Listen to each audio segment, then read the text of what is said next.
आज हम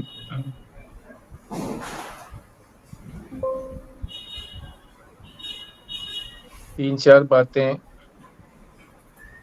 ठीक से समझेंगे, जिसमें से एक तो है हमारा जो अनुभव है, जो हम एक्सपीरियंस करते हैं, इसका क्या प्रमाण है, क्या ऑथेंटिसिटी है।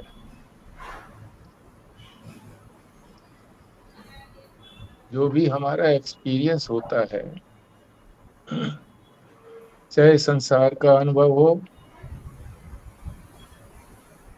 और चाहे परमात्मा का अनुभव हो, प्रमाण क्या है इसका, क्या ऑथेंटिसिटी है। तो आप समझ लें एक नियम कि जो भी हमारा अनुभव होता है उसका हमको हमेशा स्मरण रहता है, याद रहता है। जैसे किसी के घर गए, आ गए, 2 दिन भी बाद कोई पूछे कि उसके घर गए थे, हाँ जी गए थे, क्या प्रमाण है, कितने बजे पहुंचे थे जी, वहां ये गतिविधि हुई, इतनी देर रुके, फिर हम वापस आ गए, मकान उनका देखा, 3 कमरे थे, इत्यादि। तो याद रहा ना हमको, इसको प्रमाण क्या है फिर, स्मरण, हमको याद आता है। कोई भी अनुभव हो तो हमको याद आता है, स्मरण रहता है। ये अनुभव का प्रमाण है, स्मरण। नियम है, नियम ये है कि स्मरण हमेशा अनुभव पूर्वक होता है। ये हम पृष्ठ संख्या 94 पर, 94 पर जो पहला पैराग्राफ है उसका ये सार है।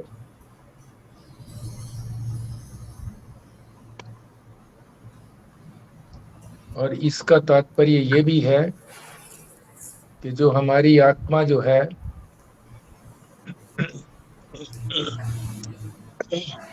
वो भी अनुभव स्वरूप है।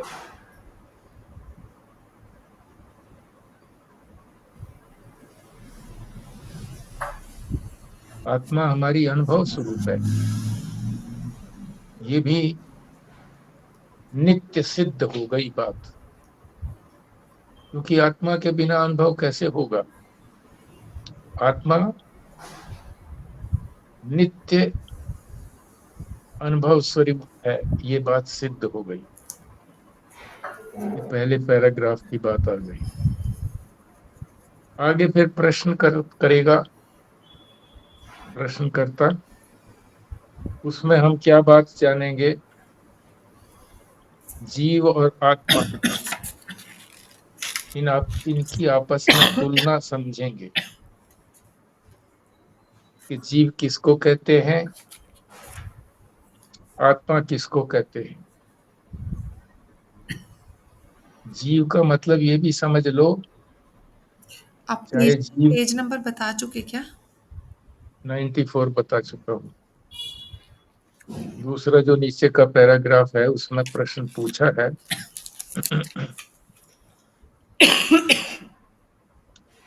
उसी प्रश्न के उत्तर में, प्रश्न तो उसने ये पूछा है, संसार में तो एक अवस्था वाला पुरुष ही है, दूसरी अवस्था वाले पुरुष का साक्षी माना जाना को माना जाता है।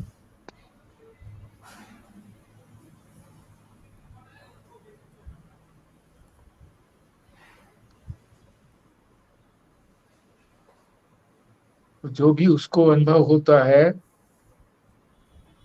जिस जिस अवस्था में उसको अनुभव होता है, तो चिदाभास को ही साक्षी होना चाहिए, मानना चाहिए। ये प्रश्न है। एक प्रश्न की ओर ज्यादा ध्यान न दे करके जो विषय बताया जा रहा है कि क्या जीव जीव को हम चिदाभास भी बोलते हैं। चिदाभास आप समझते ही हैं। चिद माने चेतन, आभास माने उसका छाया कहो, प्रतिबिंब कहो। जो उसका छाया या उसका प्रतिबिंब पड़ता है,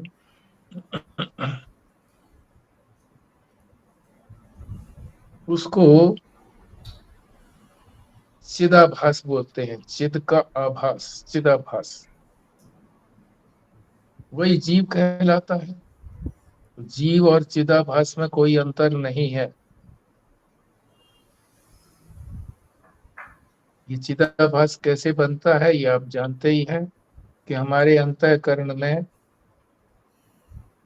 मन कहो अंतःकरण कहो, उसके अंदर चेतन का जो प्रतिबिंब पड़ता है उसको कहते हैं चिदाभास। उस प्रतिबिंब को चिदाभास बोलते हैं और उसी को जीव बोलते हैं।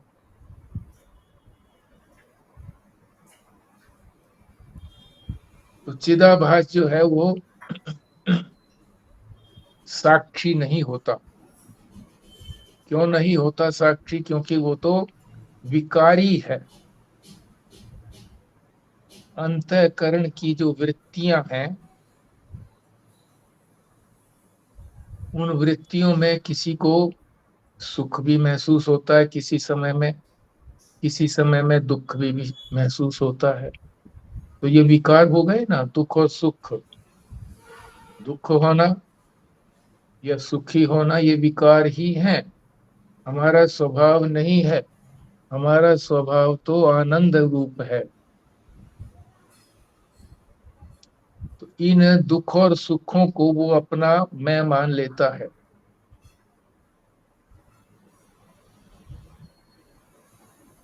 इसलिए उसको विकारी कहा। तो विकारी जो है वो साक्षी नहीं हो सकता, गवाह नहीं हो सकता। गवाह को कोई भी गवाही दे, उसका परिणाम क्या निकलता है, किसको सजा मिलती है, और कोई जो है किसको लाभ होता है, उससे उसका कोई तात्पर्य नहीं है। अगर उसका किसी के साथ लगाव होगा तो वो उसी के पक्ष की बात कहेगा। तो उसको गवाह नहीं बोलते हैं। चाहे संसार के अंदर ऐसे गवाह भी हैं जो अपने पक्ष के आदमी होते हैं, उनको लेकर के जाते हैं, और दूसरे पक्ष का वकील ये कह देता है जी ये तो इनके पक्ष का आदमी है, इनका रिश्तेदार है, इनका व्यापार में भागीदार है, इन्होंने इसका काम किया था पहले, कभी उसी का बदला चुका रहा है। तो फिर उस गवाह की गवाही ठीक नहीं मानी जाती। गवाह वही होता है, साक्षी वही होता है जिसमें कोई विकार नहीं आता। परिणाम से न सुखी होता है न दुखी होता है। और जो सुखी और दुखी होने वाला है वो तो जीव ही है, या कहो चिदाभास ही है।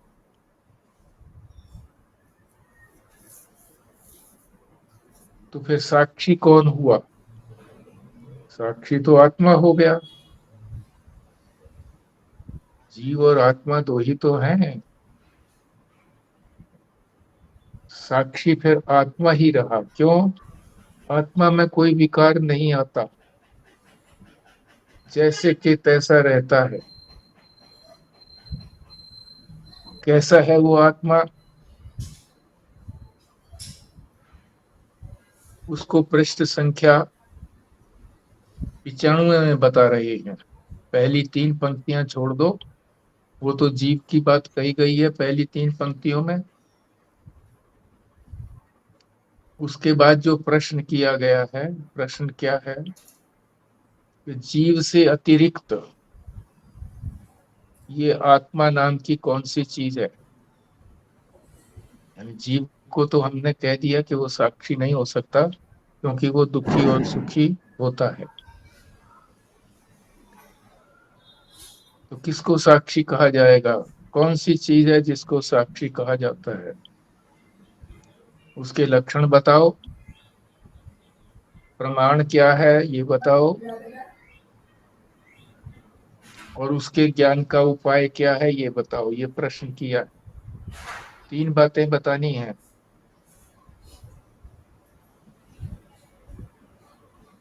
कौन सी चीज को साक्षी कहेंगे?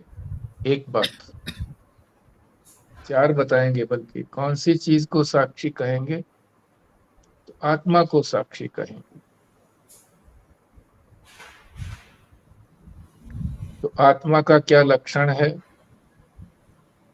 ये लक्षण बताना है।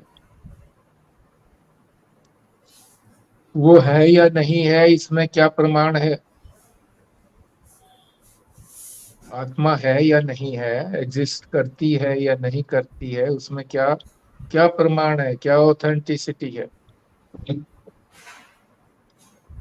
तीसरी बात, उसके ज्ञान का कौन सा उपाय है। अगर वो एग्जिस्ट करता है हमेशा हमेशा के लिए, तो फिर उसको जानने का उपाय क्या है। ये 3 बातें हैं, प्रश्न में पूछी गई हैं। तो अब आत्मा को बताते हैं कि आत्मा कैसा है। बंद कर रखा है? आत्मा खुला होगा। विकार रहित है, उसमें कोई विकार नहीं आता। तो आपने समझ ही लिया था कि विकार तो जीव में आता है, चिदाभास में आता है विकार तो। आत्मा में कोई विकार नहीं आता, विकार रहित स्वरूप है उसका। एक बात हो गई ना।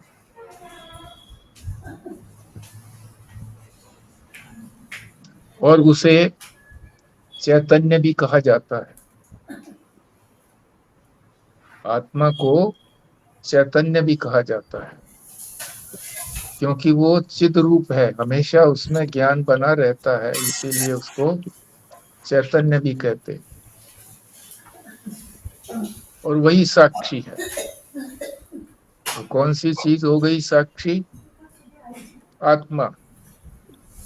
आत्मा कैसी है? एक तो विकार रहित है, दूसरा कूटस्थ भी बताइए आप। कूटस्थ, कूट में स्थित है, इस झूठे संसार के अंदर वही एग्जिस्ट करता है। झूठा संसार तो कुछ क्षण के लिए आता है, बदल जाता है, फिर नष्ट भी हो जाता है। तो कूटस्थ है। एक तो विशेषता उसकी बता दी, लक्षण बता रहे हैं उसका ये कि वो विकार रहित है। दूसरा बताया कूटस्थ है।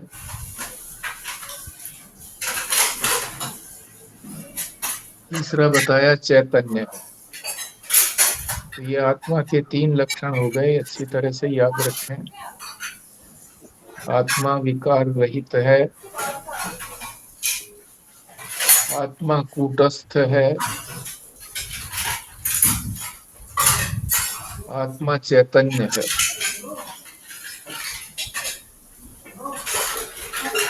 वही साक्षी है।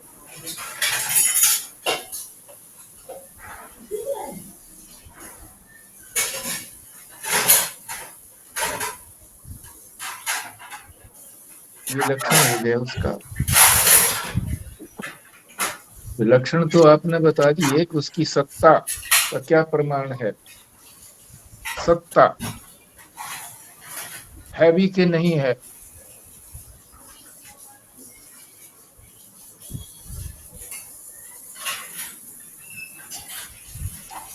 सच्चिदानंद रूप वाला है वो, सर्वव्यापक है, आकाश की तरह से।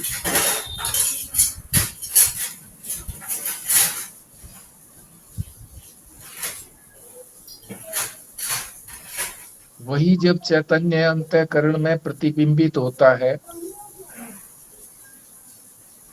तो उसी को जीव कहते हैं, चिदाभास कहते हैं। वही संसार की यात्रा में संसरण करता है। संसरण का मतलब है चलना, आना जाना। चिदाभास यानी जीव ही जन्मता मरता है, यही जन्म और मरण ही तो उसका संसरण है। जन्मा, कुछ काल जिया, फिर मृत्यु हो गई, फिर जन्मा, फिर कुछ काल जिया, फिर मृत्यु होगी। ये संसरण है, चल रहा है, वो लगातार चल रहा है, जन्मता है, जन्मता है, मरता है, संसरण है। प्रमाण क्या है उसका कि वो एग्जिस्ट करता है कि नहीं करता है? सारा ही वेदांत शास्त्र, वेदांत शास्त्र कोई एक ग्रंथ का नाम नहीं है। जितने भी उपनिषद हैं, प्रसिद्ध उपनिषद 11 हैं। उपनिषद हैं तो बहुत, मगर प्रसिद्ध जो हैं, जिन पर शंकराचार्य ने भाष्य लिखा है, कमेंट्री लिखी है, टिप्पणियां दी हैं, उसको कहते हैं वेदांत शास्त्र। सारे ही उपनिषद, वेद के अंदर जो भी कुछ है वो सब प्रमाण है। गीता में, भागवत में, रामायण में, महाभारत में, जितने भी पुराण हैं सभी के अंदर ये सारे ही प्रमाण हैं। क्यों? वेद के अनुसार ये अंतिम निर्णय करते हैं। वेदांत का अंतिम निर्णय क्या है कि आत्मा ही ब्रह्म है, मैं ही ब्रह्म हूँ। आत्मा का मतलब मैं ही ब्रह्म हूँ। दूसरे शब्दों में ब्रह्म आत्मैक्य बोध, ब्रह्म का और आत्मा की एकता का हमको ज्ञान हो जाता है, तब समझिए कि हमारा मोक्ष संभव है, अन्यथा नहीं। ये सारा ही वेदांत शास्त्र इस बात की गवाही देता है, प्रमाण देता है।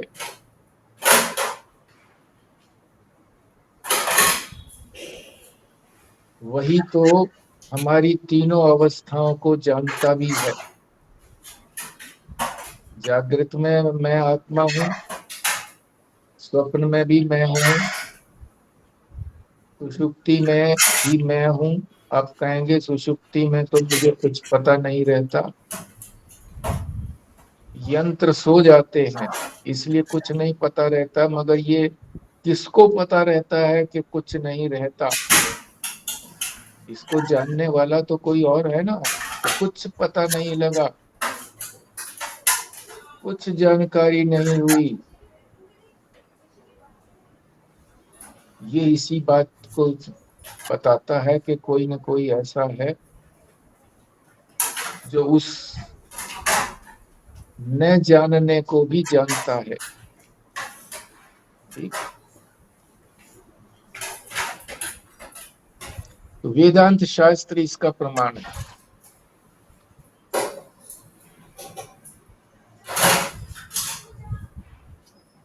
जीव जो है वो प्रमाण नहीं है। क्यों? तो वो तो अंतःकरण की जो वृत्तियां बनती हैं, कोई भी अनुभव होता है तो वृत्ति बनती है, तभी तो अनुभव होता है। वृत्ति का मतलब उस वस्तु का, उस घटना का, उस परिस्थिति का जब चारों तरफ से वृत्ति घेर लेती है तो उसकी जानकारी मिलती है। जानकारी मिलना ही तो वृत्ति है, वृत्ति से ही जानकारी मिलती है।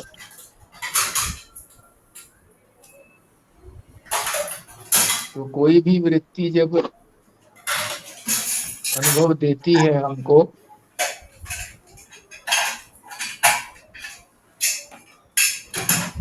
जीव को सुख भी होता है, जो उसके अनुकूल कोई अनुभव मिलता है तो, प्रतिकूल मिलता है तो दुख होता है।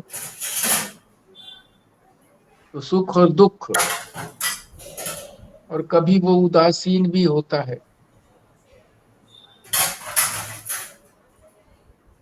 कि ना उसको सुख होता ना दुख होता, उदासीन। तो उदासीनता भी जो है वो भी जीव का ही धर्म है, उदासीनता, कि मुझे कोई मतलब नहीं है। क्योंकि आत्मा का धर्म तो साक्षी है, वो तो सही सही बात बोलेगा। वो ये थोड़ी कहेगा जी मुझे कुछ नहीं मतलब है इस बात से, तो भाई तू गवाही देने के लिए क्यों आया? कोई गवाही लेकर के आए, चाहे सरकारी वकील उसको गवाह बनाए, चाहे दूसरा पक्ष वाला जो बनाए, बचाव पक्ष वाला, और वो आकर के कहे कोर्ट के अंदर मुझे कोई मतलब नहीं है जी किसी भी पार्टी से, मुझे कोई जानकारी नहीं है, तो फिर गवाह क्यों आया भाई? तुम गलत लेके आया ना, सरकारी वकील गलत लेके आया गवाह को, या बचाव पक्ष गलत लेकर के आया। जीव ही होता है, उदासीन भी जीव ही होता है। आत्मा तो साक्षी है, वो तो सही सही बात बोलता है। ऐसे ऐसे घटना हुई, किसी भी पक्ष का लाभ हो या दूसरे पक्ष की हानि हो, उससे उसका कोई तात्पर्य नहीं है।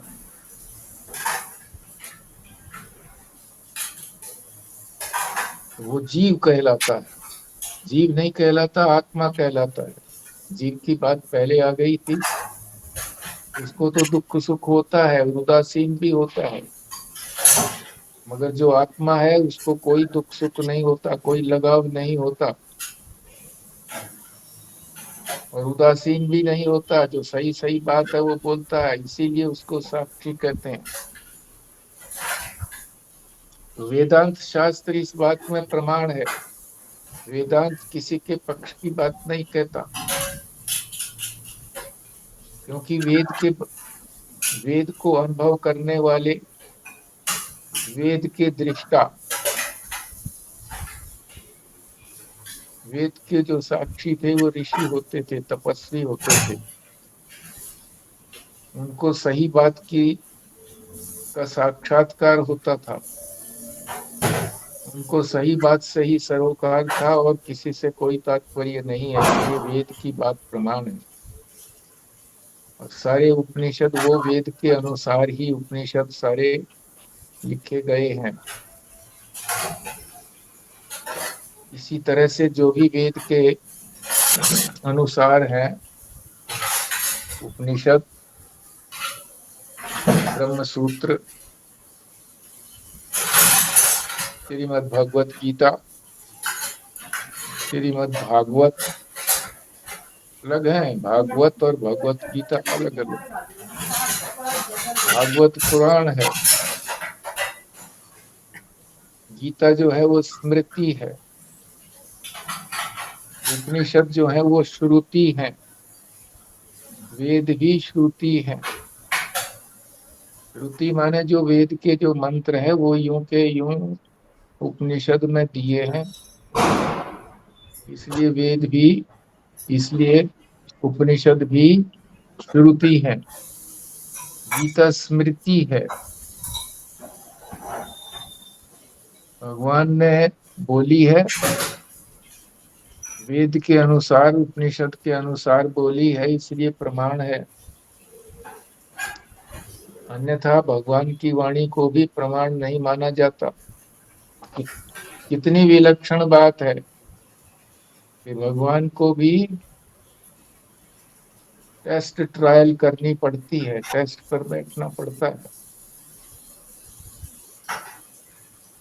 क्योंकि उसने साक्षात नहीं सुना, साक्षात तो ऋषियों ने सुना है। आप कहोगे कि वो तो भगवान है, ठीक है भगवान है, ये विशेषता है।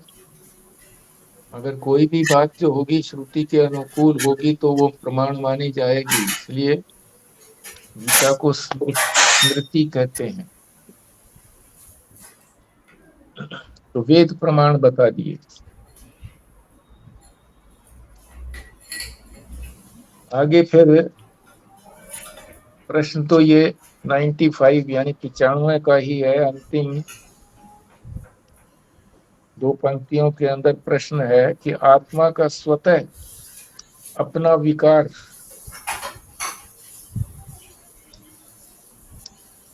कैसे जाना जा सकता है? अपने विकार को आदमी कैसे जानता है? ये तो निर्विकारित्व की बात कर रहे हैं, विकार की नहीं बात कर रहे। आत्मा तो निर्विकार है। हाँ, आत्मा निर्विकार है, ठीक है।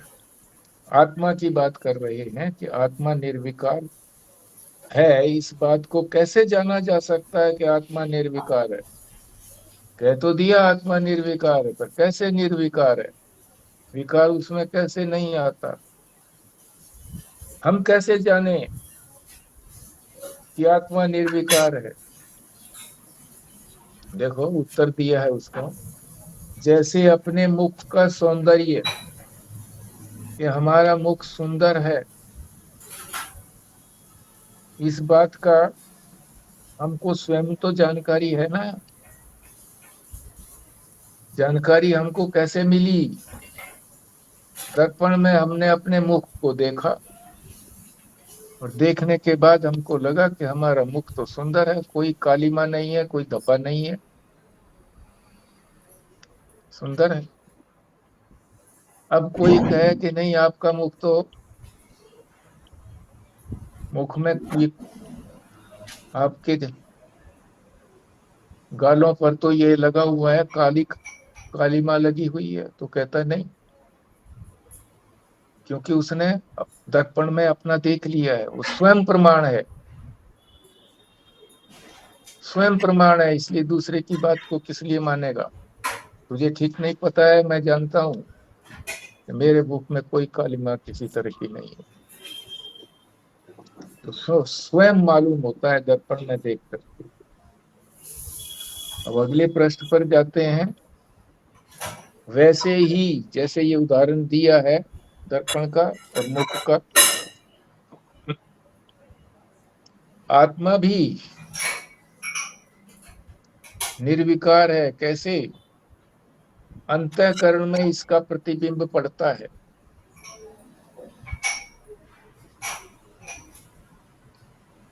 जो प्रतिबिंबित चैतन्य है,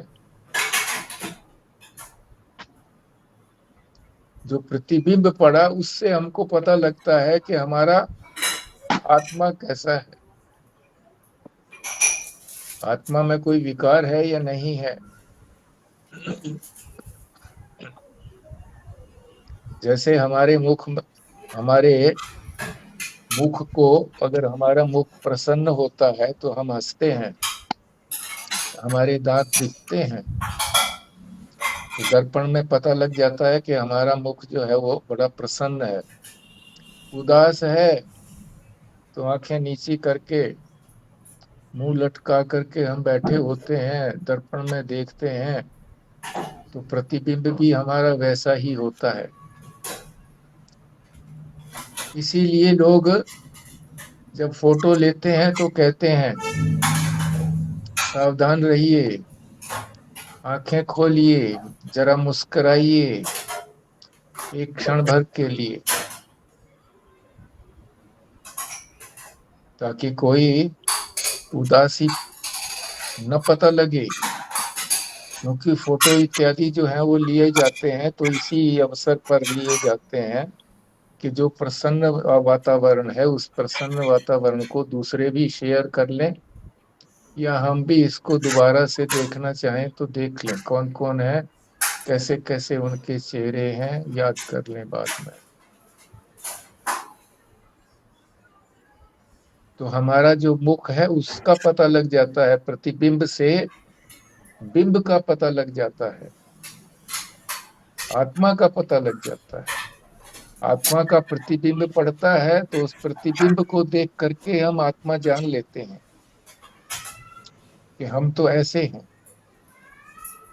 हमारी आत्मा ऐसी नहीं है बल्कि हम ऐसे हैं, आत्मा ही तो मैं हूं, हम ऐसे।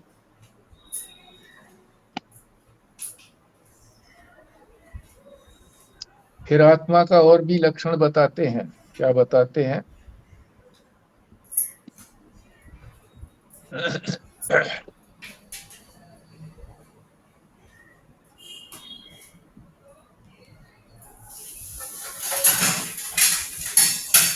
क्या बताते हैं लक्षण? कि आत्मा जो है दृग रूप है। दृग, दृग कहते हैं आंख को, आंख रूप है, दृश्य रूप से नहीं है। आंख को हम कहेंगे दृग, और जो आंख देखती है जिस वस्तु को उसको कहते हैं दृश्य।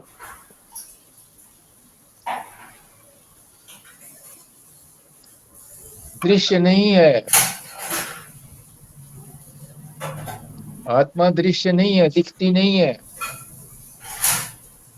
आप कहोगे जी देखी तो है हमने अभी प्रतिबिंब में, प्रतिबिंब देखा है ना, प्रतिबिंब देख करके अनुमान लगाया है, निश्चय हुआ है कि हमारी आत्मा ऐसी है। आत्मा को तो साक्षात नहीं देखा जा सकता, साक्षात्कार किया जा सकता है, आत्मा हुआ जा सकता है, जाना जा सकता है कि मैं आत्मा हूं,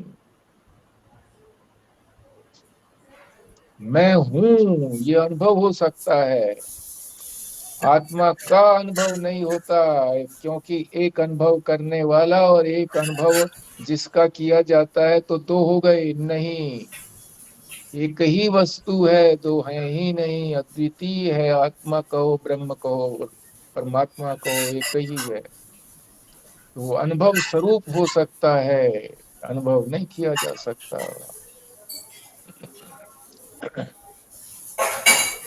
उसका साक्षात्कार हो सकता है, उसको जाना नहीं जा सकता। दृग रूप है, देखने वाला है, दिखता नहीं है। जो देखने वाला है वो कैसे दिखेगा? आंख देखने वाली है तो आंख कैसे, आंख को कोई कैसे देख सकता है? मैं ही तो देख सकता हूँ, वो भी प्रतिबिंब में देख सकता हूँ, सीधी तो अपनी आंख को भी नहीं देख सकता। दीर्घ रूप कहा गया है, तो दीर्घ रूप को आप ठीक से समझ गए हैं। मैं ये कहना चाह रही थी कि जैसे वैसे तो अगर हम अपना चेहरा प्रतिबिंब उसमें देखते हैं शीशे में, तो जो हमें दिखता है वो मैं और मेरा जो प्रतिबिंब है वो एकदम एक जैसा होता है। हम्म पर जैसे जो ब्रह्म का जो प्रतिबिंब पड़ रहा है, हम्म वो तो मतलब वो तो हम वैसे देख भी नहीं रहे ना, वो तो हम सिर्फ एक तरह से महसूस कर रहे हैं कि भाई वो चेतन का प्रतिबिंब है जिसकी वजह से पूरा शरीर, मन, इंद्रिय, बुद्धि सब कार्य कर रहे हैं, इस वजह से हम कहते हैं। पर वैसे तो हमें उसका प्रतिबिंब भी नहीं दिख रहा, जो चिदाभास भी है वो दिख तो नहीं रहा ना। चिदाभास का कार्य दिख रहा है, जो अलग अलग चीजें उसके उसकी प्रेजेंस में कार्य कर रही हैं। जो चिदाभास है वो क्या है? वो नहीं दिख रहा क्या चिदाभास? चेतन का आभास तो दिख रहा है ना। परमात्मा चेतन है, ब्रह्म चेतन है, तो चेतन का आभास जिसको चिदाभास का है, वो चिदाभास तो दिख रहा है ना। कहाँ पे दिख रहा है? बुद्धि के अंदर, हमारे अंतःकरण के अंदर। मैं दिख नहीं रहा, दिखने की बात नहीं होती है, दिखना और अनुभव करना। अनुभव कर रहे हैं। अनुभव कर रहे हैं, दिखने दिखने से तो एक इंद्रिय की बात हो गई। अनुभव करने में तो सुनते भी हैं, चखते भी हैं, सब तरीके से। चखने वाला भी तो मैं ही हूँ, जीभ थोड़ा ही चखती है, जीभ तो एक माध्यम है चखने का। स्वाद किसको आता है? मुझे आता है स्वाद, जीभ को थोड़ा ही आता है। कहने को ये कहेंगे, जब उससे अलग होंगे हम तो ये कहेंगे कि ये स्वाद तो जीभ को आया, मुझे कुछ नहीं आया। वो आत्मा का वो ऐसा स्वरूप है जो हमने जान लिया है अब, इसलिए ऐसा लगता है वो। तो पहले तो यही कहेंगे कि वो चिदाभास रूप से हमको मालूम पड़ता है, चेतन का आभास जो हमारी बुद्धि में पड़ता है, विशेष रूप से बुद्धि में पड़ता है। अंतःकरण कहो, बुद्धि कहो, मन कहो, एक ही बात है। तो फिर इसको दृग रूप क्यों बोला? दृग तो दृष्टि से रिलेटेड है ना, हम तो अनुभव करते हैं। दृष्टि तो एक एक नजरिया हो गई, एक नजरिया। एक नजर से देखा, एक नजर से देखा तो कुछ दिखा, दूसरी नजर से देखा तो दूसरा कुछ दिखा। दृष्टियां तो कई हो सकती हैं, मगर आंख तो एक ही रहेगी। दृष्टि का यहाँ मतलब पे तो अनुभव है, यहाँ पे दृग का मतलब अनुभव। अनुभव, अनुभव। हाँ।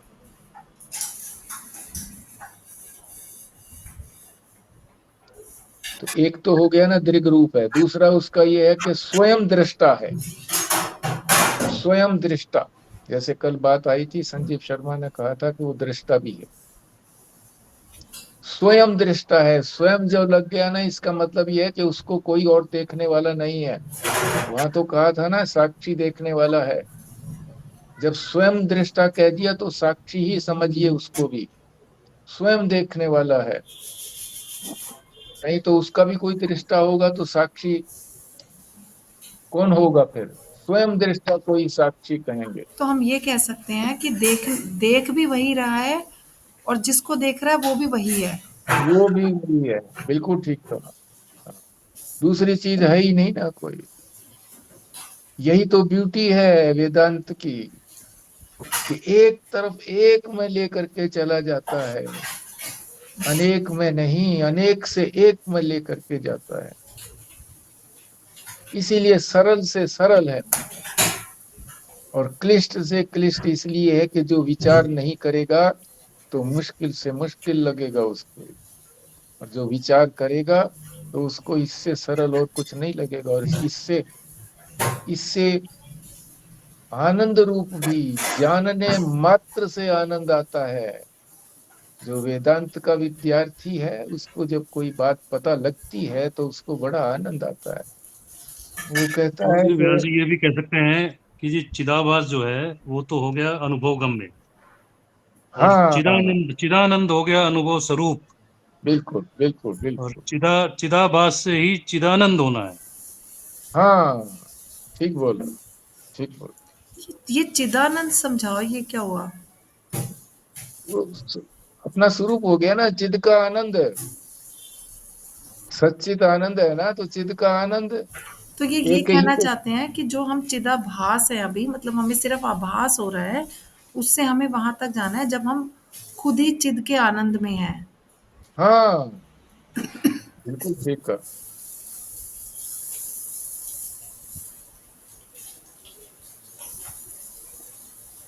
दो चीजें हो गई आत्मा के बारे में। दृग रूप है, स्वयं दृष्टा है। ये दृग रूप का मीनिंग बताना, एक वर्ड में कैसे होएगा दृग रूप?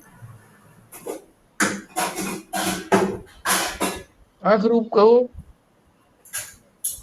दृग, दृष्टि नहीं, दृग। अनुभव स्वरूप भी कह सकते हैं। अनुभव स्वरूप भी कह सकते। तो व्यास जी एक बात और बताएं जरा, चिदाभास हुआ तो ये व्यष्टि में तो हो गया आत्मा रूप, आत्मा को जान लिया अगर तो व्यष्टि में हो गया आत्मा। हम्म। जब ये चिदानंद हो गया तो सर्वत्र हो गया, हम्म। फिर सभी की आत्मा हो गया, वो ब्रह्म रूप हो गया उसके बाद। हाँ जी, बिल्कुल बिल्कुल ब्रह्म रूप हो गया। है ही वो एक, आत्मा और ब्रह्म में है अनेकता। है तो एक ही, मगर अभी क्योंकि अभी हमने व्यष्टि में अपनी आत्मा को अगर जान लिया तो अभी व्यष्टि में अपनी आत्मा को जाना, मगर जब उसकी हाँ, आत्मा और ब्रह्म की जब एक रूपता होगी तब वो सर्वव्यापक होगा, सर्वत्र होगा तब। अभी बिल्कुल तो ठीक, अपने में परिचिन समझ रहे हैं कि जी मेरी आत्मा है सिर्फ। ठीक है। हाँ, मेरी आत्मा है या मैं आत्मा हूँ, बस ये भी मैं ही आत्मा हूँ। मैं सर्वत्र आत्मा हूँ। क्षेत्रज्ञ हूं मैं, इसी अपने क्षेत्र का ही जानकार नहीं हूं, अपने ही शरीर का जानकार नहीं हूं मैं, सबके क्षेत्रों का जानकार हूं। ये 13वें अध्याय के अंदर, गीता वो के 13वें अनुभव अध्याय। में बात आती नहीं ना जी। कहता है जब मैं अपनी तो चलो अभी अपने मन की जानता हूँ, अपने तो आत्मा को अगर किसी ने किसी तरह से जान लिया चिदाभास को, मगर वो जो चिदानंद होना, कहता जी मैं मतलब व्यवहार रूप में लगता नहीं कि मैं सभी के हृदय की बात कहाँ जान पाता हूँ। अगर मैं सर्वत्र हो जाता, सर्वव्यापक हो जाता, तो सभी के हृदय की बात मैं जान लेना चाहिए था। हाँ, तो सर्वत्र हूं नहीं ना अभी। अभी मैं एक ही शरीर में अपने को आत्मा मान रहा हूँ कि मैं ही हूँ बस।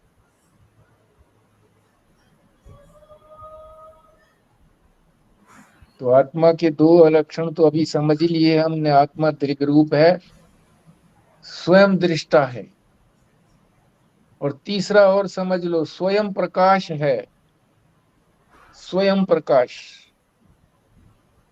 किसी से अन्य से प्रकाश लेना नहीं पड़ता। प्रकाश रूप है, स्वयं प्रकाश रूप है। और संसार में जितनी भी वस्तुएं हैं आत्मा से अतिरिक्त, उन सबको प्रकाश चाहिए उनके ज्ञान के लिए। पहले तो अंधकार को दूर करने के लिए प्रकाश चाहिए। केवल प्रकाश से काम नहीं चलेगा, आंख भी चाहिए, और वो भी स्वस्थ आंख चाहिए।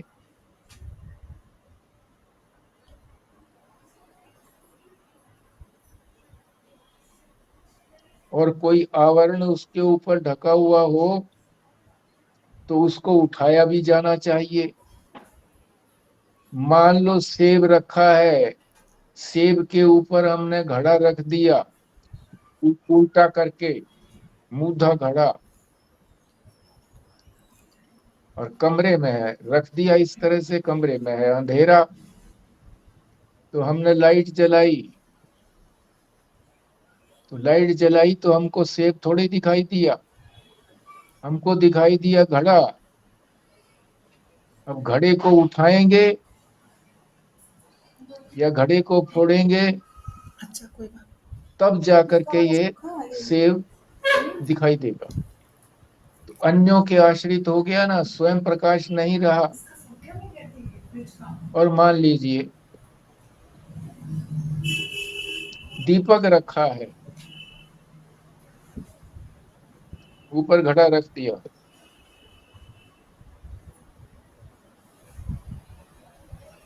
प्रकाश किया,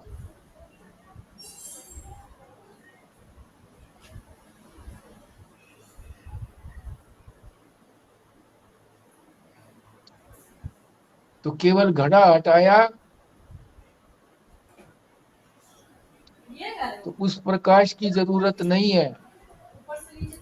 यानी शुरू में प्रकाश न करें हम।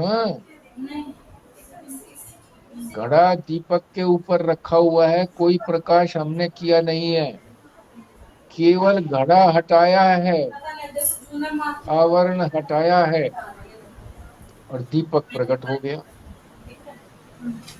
आवरण मात्र हटाना है, अज्ञान मात्र हटाना है अपनी आत्मा से। अभी भी हम स्वरूप, अभी भी हम स्वयं प्रकाश हैं, स्वयं प्रकाश अभी भी है। आवरण से ढका हुआ है। कौन सा आवरण? अज्ञान आवरण, अविद्या का आवरण। बस इसको हटा दिया, अन्य प्रकाश की जरूरत ही नहीं है। ये स्वयं प्रकाश है, दीपक। आत्मा स्वयं प्रकाश है। बहुत महत्वपूर्ण शब्द है ये तीनों शब्द जो आत्मा के हैं, जो तो तीनों शब्दों से दृग रूप, स्वयं दृष्टा और स्वयं प्रकाश, ये आत्मा के ये 3 लक्षण और हो गए। इससे पहले हमने कहा था कि निर्विकार है आत्मा, अनुभव स्वरूप है।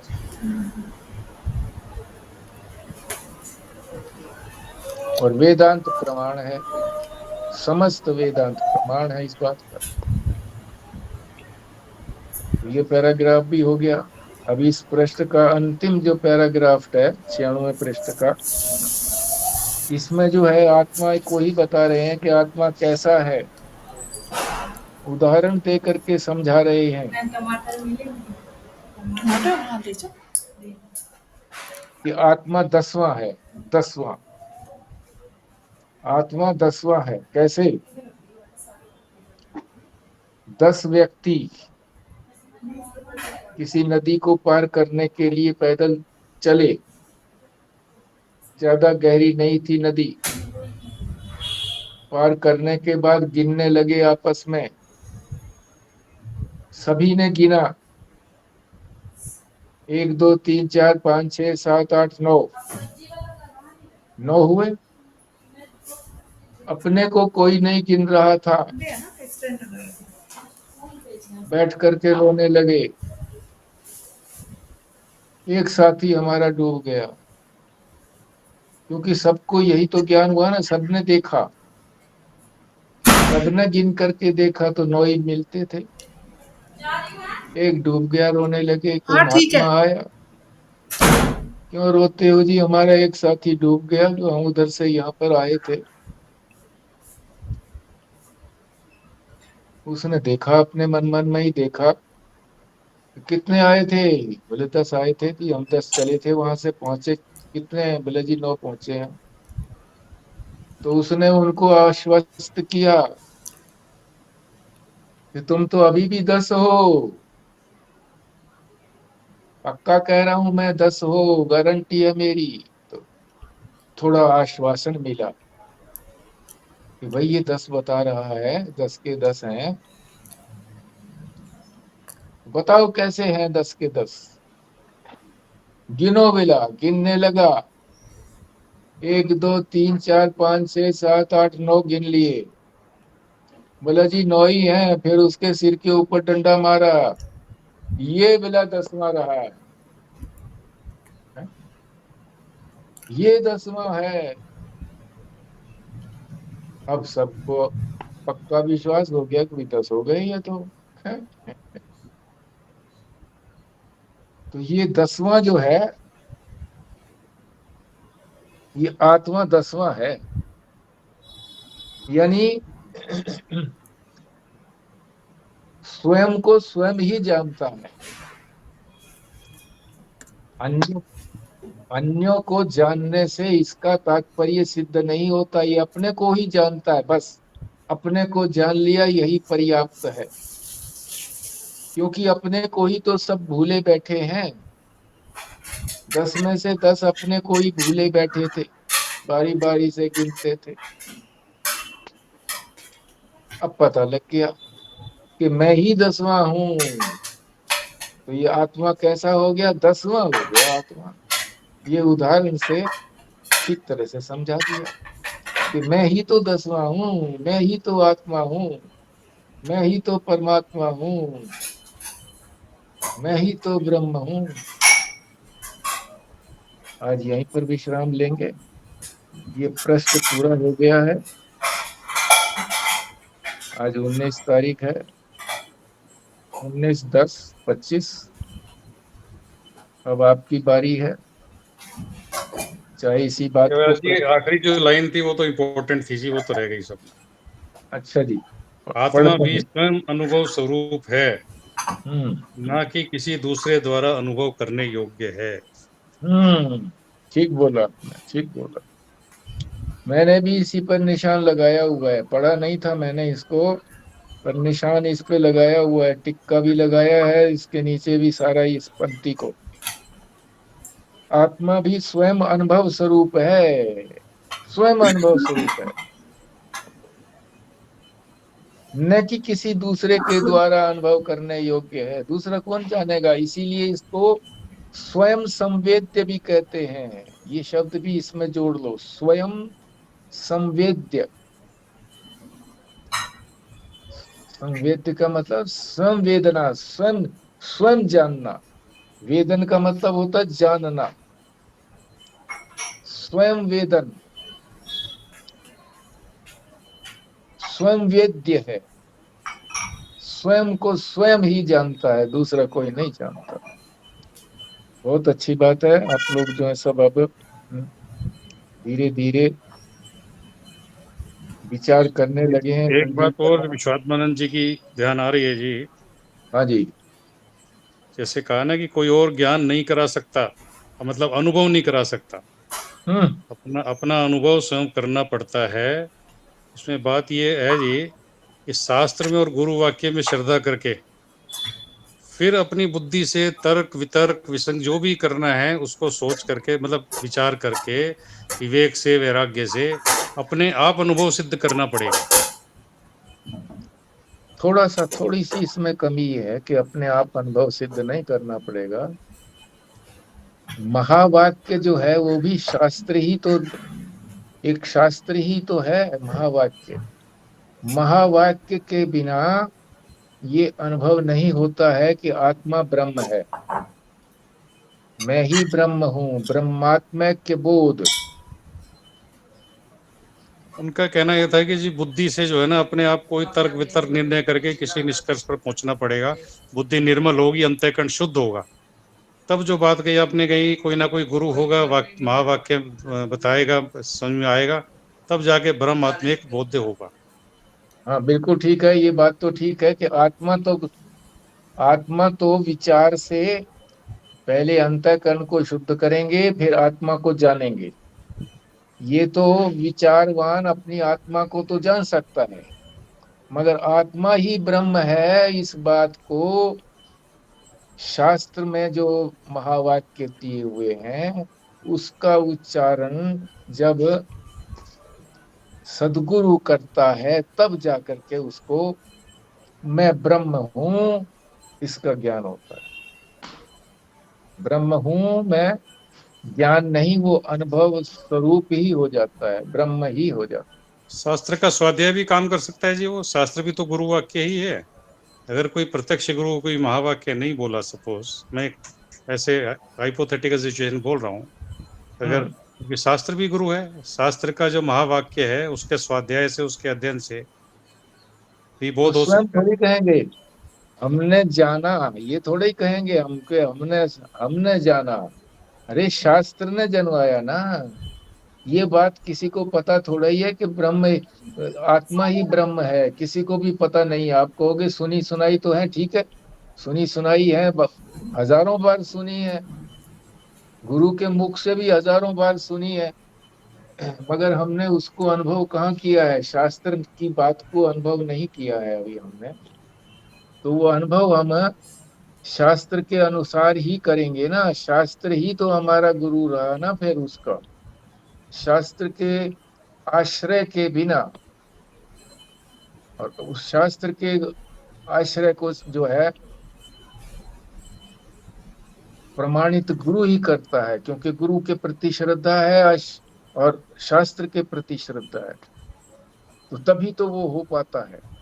मैं कर सकता हूं ये बात तो पहले से ही खत्म कर देनी पड़ती है। अंतःकरण शुद्धि में ही मैं रूप से समाप्ति हो जाती है कि मैं कुछ कर सकता हूं, ये बात उसके मन से निकल जाती है, पहुंच करके निकल जाती है। ये अगर किसी को ये पता लग गया कि मैं ब्रह्म हूँ, तो सिर्फ हम्म। एक ही चीज़ रह गई ना परमात्मा जानने के लिए कि मैं, नहीं सॉरी, अगर उसको ये पता लग गया कि मैं आत्मा हूँ, और ब्रह्म हम्म। जानने के लिए तो एक ही बात रह गई ना कि अनंतता नहीं पता उसको अपनी, और सर्वव्यापकता नहीं पता। हाँ एक ही बात रहेगी, ये बहुत बड़ी बात है। बहुत बड़ी बात है। ये एक ही आत्मा तो फिर सब अपनी अपनी आत्मा को कर लेंगे, तो ये तो वो वही वही हो गया जो ये योग, योग में इसी तरह से है कि आत्माएं अनेक हैं। यहाँ तक तो अपनी आत्मा की पहचान तो योग भी करा देता है। सांख्य योग बोलते हैं, सांख्य योग आत्मा की पहचान तो करा देता है, विवेक के द्वारा करा देता है, जैसा संजीव ने कहा कि विवेक के द्वारा, विचार के द्वारा।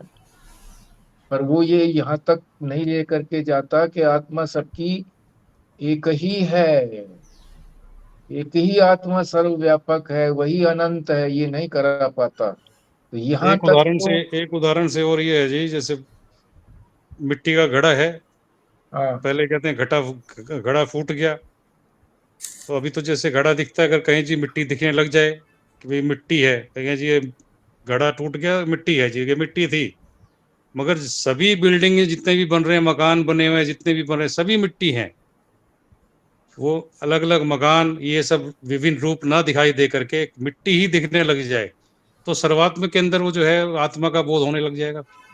नहीं, परोक्ष ज्ञान हुआ ना ये तो। मिट्टी तो मेरे से अलग हो गई ना, मैं मिट्टी तो नहीं हूं ना, मैं रूप से होना चाहिए। परोक्ष हो गया है, परोक्ष नहीं हुआ। समझे इस बात को? हाँ जी, समझ गया जी। वो जो हाँ मिट्टी जो कह रहे हो, अपने आप को ही समझो ना जी कि मैं ही मिट्टी हूँ। ये हमने तो अपने को, क्योंकि अभी शरीर शरीर मान रखा है, देह मान रखा है, तो ये घड़ा है। हम्म। अगर ये सोचे कि जी घड़ा नहीं, मैं तो आत्म स्वरूप हूँ, मैं तो यही हूँ, और जितने भी घड़े बने हुए हैं, जितने भी और स्वरूप हैं, सब जो है वो भी मिट्टी ही है, या मैं ही हूँ। हाँ, और है ही नहीं, बस मैं ही मैं हाँ हूँ। ये जैसे आपने प्रोसीजर वाइज तो ये बताया कि पहले ये पता लगे कि मैं आत्मा हूँ और फिर ये पता लगे कि मैं ही सर्वात्मा हूँ।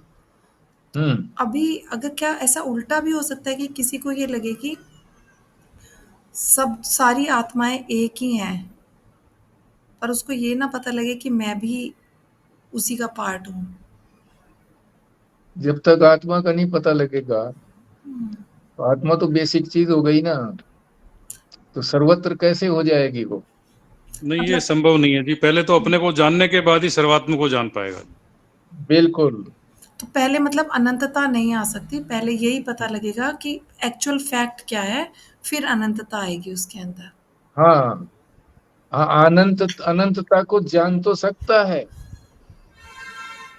देखो, तत् और त्वम की जो बात है ना, ये मैंने कई बार पूछी है महाराज जी से, महेशानंद जी से, कि तत् को जैसे बताया उन्होंने कि भी पहले त्वम को करना सरल है, त्वम को, अपने आप को। मगर उसमें रिस्क यही है कि आदमी फिर अपने आप को जान लेता है, तो फिर वो कहता है कि मैं तो बस ठीक हूँ, अन्यों से कोई मतलब नहीं है। ये रिस्क रहता है, वो समझता है मेरा तो अंतिम अंतिम पड़ाव आ गया, अब ये पड़ाव नहीं रहा, अंतिम मेरा लक्ष्य आ गया। और ये कहा, मैंने पूछा कि भी तत् से अगर करेंगे तो, बोला कर तो सकते हैं, तत् से भी कर सकते हैं, मगर वो भी परोक्ष होगा। व्यापक तो हो जाएगा मगर परोक्ष हो गया, अनुभव तो नहीं हुआ ना। अनुभव तो तभी होगा जब आत्मा भी उसके साथ मिलेगी, तब अनुभव होगा। अनुभव स्वरूप तो अपनी आत्मा ही होती है, हम ही अनुभव करते हैं, ब्रह्म तो अनुभव ये नहीं वही वाली करता। बात होगी ना जो मैं पूछ रही हूँ, है ना? वही पूछा ना आपने उनसे कि पहले हम सबको जान ले, फिर बाद में अपने आप को जान लेंगे। नहीं नहीं नहीं, अपने को भी जानना है। जो दूसरे को जानने की बात आई ना, ब्रह्म को, तत्व को यानी ईश्वर को या परमात्मा को जानने की तो बात आई, वो भी परोक्ष रह गई ना फिर बात, परोक्ष रही, अपरोक्ष तो नहीं हुआ। अपरोक्ष तो जब होगा, जब वो इस व्यापकता को, अनंतता को मैं अनुभव कर लूंगा। ब्रह्म नहीं कर सकता अनुभव, अनुभव स्वरूप तो आत्मा है, ब्रह्म तो व्यापक है, व्यापकता की अनुभूति दे सकता है वो, अनुभव नहीं दे सकता, जानकारी दे सकता है व्यापकता की। ये परोक्ष और अपरोक्ष भी बहुत बढ़िया शब्द है। हम परोक्ष में कितना ज्ञान कर लेते हैं, अब सबका जितना भी ज्ञान हो चुका है, आप लोगों को भी मैं देखता हूँ, ये सब परोक्ष हुआ है। तो परोक्ष के बाद फिर अपरोक्ष होना है, और फिर इसी में ही स्थित रहना है, निधिध्यासन करना है। इसके लिए सर्व कर्म संन्यास की बात सिद्ध होती है। ओहो, स्वामी स्वयं प्रकाश जी के साथ बड़ी चर्चा इसी बात पर पहले हुई थी। परोक्ष और अपरोक्ष को उन्होंने ठीक प्रकार से समझा दिया था, जल्दी समझ में आ गया था कि परोक्ष तो दूसरे की बात हो गई, अपरोक्ष तो अपने की बात हो गई। मुझे तो बोलने में ही आनंद आता है इस बात को। परोक्ष से ही तो अप्रोक्ष जाएगा जी, ये भी बड़ी महत्ता है, परोक्ष तो हो जाए। किसी हाँ, चीज के बारे में अगर सुना ही नहीं है तो जानने की तो इच्छा भी नहीं होगी उसके बारे में। तो ये तो हो तो गया, आपको तो परोक्ष हो गया, स्वस्तिका को भी परोक्ष हो गया, औरों को भी धीरे धीरे परोक्ष हो जाएगा, कोई दिक्कत थोड़ा ही है। अब पर मुझे ऐसा नहीं लग रहा कि मुझे परोक्ष भी हुआ है। आप थोड़ी मेरे को बता सकते हो कि मेरे को हुआ कि नहीं, वो तो मैं ही आपको बता सकती हूँ। आपके आपके उत्तरों से बता सकता हूँ मैं, आपके प्रश्नों से बता सकता हूँ मैं। महाराज जी की कृपा दृष्टि मेरे पर क्यों रही? मेरे प्रश्नों से ही तो रही, और क्या कृपा दृष्टि थी? मेरे पास क्या था? और कोई धन देने को था, कोई शरीर देने को था? कोई शरीर भी कोई मैं उनके साथ थोड़ी लगा करके रख सकता था कि आश्रम में ही रहूंगा जी, सेवा ही करूंगा, मैं तो संन्यास ले रहा हूँ।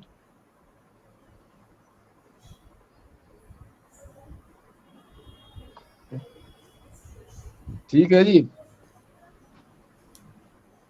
अच्छा, एक मेरी समस्या का हल करो। समस्या मेरी नहीं है, आप सब लोगों की भी है।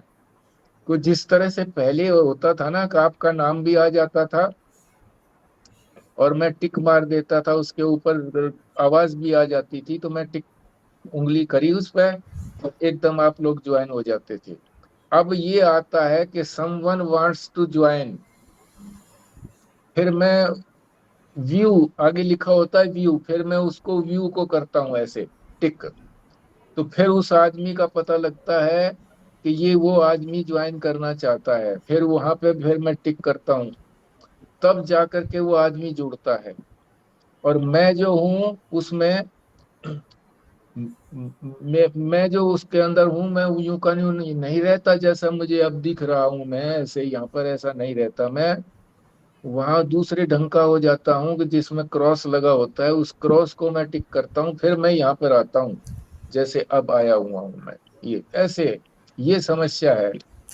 कोई बात नहीं, इस मीटिंग के बाद ना मैं एक बार दोबारा हम मीटिंग ज्वाइन कर लेंगे तो वो किट्टू प्रॉब्लम सॉल्व कर देगा आपकी। अच्छा अच्छा, चलो ये भी बात ठीक है। तो मैंने वो भी करके देख लिया, जैसे तुमने एक फार्मूला कभी बताया था कि भाई इसको ऑफ कर दो, क्या करना होता है नहीं उसको? नहीं, आपकी सेटिंग चेंज हो गई है कुछ इसके अंदर ना, आपने सेटिंग में ये लिख दिया कि पहले मैं व्यू करूंगा और उसके बाद फिर मैं इसको एंटर कराऊंगा, हाँ हाँ इसलिए हाँ, ऐसा आ रहा ठीक है, बात, सेटिंग चेंज हुई है। ठीक है ठीक है ठीक है। तो कल का विश्राम रखेंगे व्यास जी, एक तो हाँ, दीपावली की कल सभी का। को शुभकामनाएं हैं, एक तो, और कल का विश्राम रखें। हाँ बिल्कुल, आप बोल दीजिए। सभी जुड़े हुए हैं, तकरीबन सब जुड़े हुए हैं, बस एक उनको छोड़ करके पराशर को। भल्ला जी भी तो जुड़ी हुई है। हाँ, भल्ला जी भी जुड़ी हुई है, कृष्णा जी भी जुड़ी हुई है, बिमला जी हैं, संजीव हैं, सुरेंद्र जी हैं। हाँ जी, बोल दो संजीव शर्मा जी। जी, कल दीपावली के उपलक्ष्य में कल विश्राम रखेंगे सत्संग का, और सभी को बहुत बहुत शुभकामनाएं हैं दिवाली की। परसों फिर एज यूजुअल इसी टाइम पर जुड़ेंगे जी। ठीक, अब आप ही कर दो फिर पूर्ण होती। जी, ओम पूर्णमदा पूर्णमिदं पूर्णात् पूर्णमुदच्यते पूर्णस्य पूर्णमादाय पूर्णमेवावशिष्यते। ओम शांति शांति शांति। नारायण नारायण नारायण। नारायण। नारायण नारायण।